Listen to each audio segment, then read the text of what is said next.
Turkey is changing dramatically, and at the centre of this transformation is its president, Recep Tayyip Erdogan. Since being elected in 2014, he has overseen a turbulent few years in a country that was once seen as a beacon of democratic values. Some of the instability is down to the ongoing Syrian civil war and Islamic State activity in Syria and Iraq. The many warring factions and subsequent bombing campaigns, largely focused on IS and Kurdish militias, have resulted in 2.5 million refugees fleeing into Turkey. But many argue that the real battle is raging inside Turkey between Erdogan and his political opponents.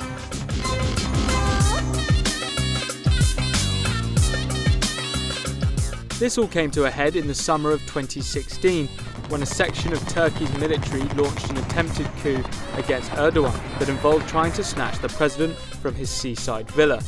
Following a night of gunfights between rebels and pro-government forces on the streets of Istanbul and Ankara, as well as bombing of the Turkish parliament, the badly organised coup failed.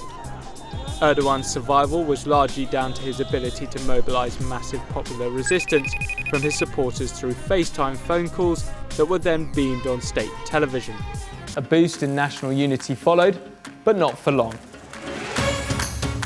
Some believe the coup was staged by Erdogan to bolster his position and provide him with a reason to eliminate his enemies.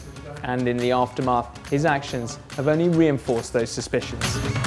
Erdogan blamed the US-based Turkish cleric Fethullah Gülen for masterminding the coup and began arresting his supporters.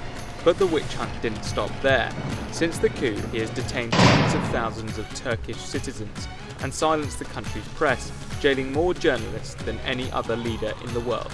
Alongside his domestic dissident crackdown, the past conflicts with the country's Kurdish people have been reignited, with the leaders of the party representing Kurds being jailed at the end of 2016 on charges of involvement with the left-wing group PKK.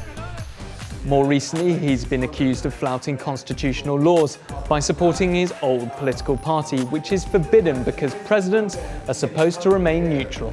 Now, in 2017, he's won a historic referendum, giving him access to sweeping new powers. Instead of going through a long parliamentary process to implement a new policy, most of that power now sits with Erdogan. He now has the same executive powers as the French and American presidency, but without many of the checks and balances. No independent judiciary, legislature, or free media. But that's something Erdogan and Yes campaigners argue will allow Turkey to better tackle its many challenges and prevent Europe and the US from gaining more power within its borders. However, international monitors say the vote wasn't fair, and the political opposition agree, believing that Erdogan didn't exactly play by the rules. They say up to 2.5 million votes could have been manipulated, citing the many voting envelopes without official stamps that were accepted. Thousands took to the streets in protest, with Turkey's 3 biggest cities, including Istanbul, all voting no to the reforms. For many in this increasingly polarised country, the referendum result means that Turkey has become an elected dictatorship and that their country has changed forever. For others, the result brings long overdue reforms that will remove unnecessary bureaucracy, slowing down progress in Turkey. While some see the referendum as a sealed stamp on the status quo, that Turkey is and has been ruled by only one man. Leaders around the world will be trying to predict Erdogan's next move, whether it's his policy on Syria, his view that some European leaders are behaving like Nazis, or his breakdown in relations with long-term military ally Israel.